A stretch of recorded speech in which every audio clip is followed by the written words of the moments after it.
This is how I've been losing my belly fat by focusing on insulin resistance. Now, I have not been counting calories, I have not eliminated carbs, and I've not been doing any extreme exercise. I'll also show you my before and after picture so far.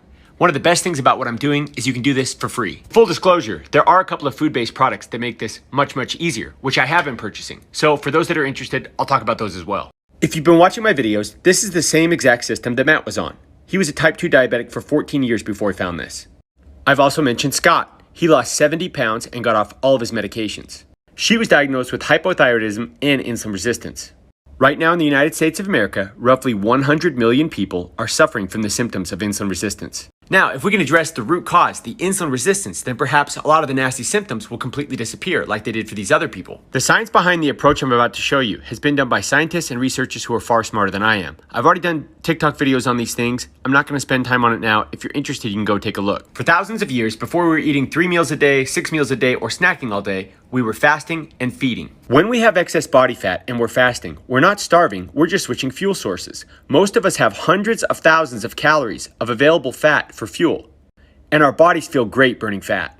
Now to do this, we need to keep our glucose and insulin levels low, and so we need to avoid snacking. Now this can be very difficult for some people. I'm going to show you a way to make it much easier.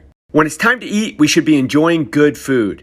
We still want to avoid glucose and insulin spikes, and there's ways to do this naturally. We also want to avoid overeating. Now that's of course the hard part, but there's also ways to make this much easier.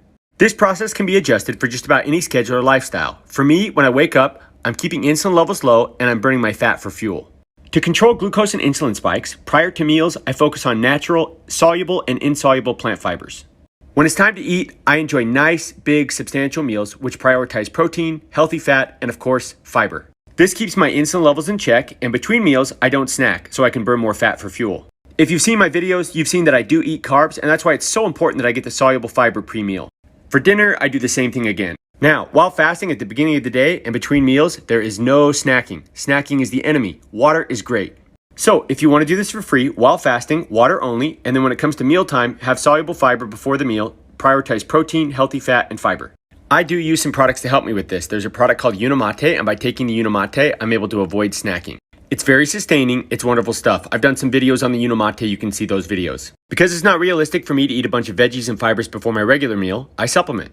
There's no magic to this. Balance is a patented fiber blend that helps you avoid glucose and insulin spikes. I usually have another Unimate during the day so I can avoid snacking between meals. And fiber is so satiating that it really prevents me from overeating, which is something I've struggled with. The products have helped me avoid snacking, avoid overeating, and kept my glucose and insulin levels low. It's the best system that I'm aware of for insulin resistance, and it's the only one that I'm aware of that's guaranteed.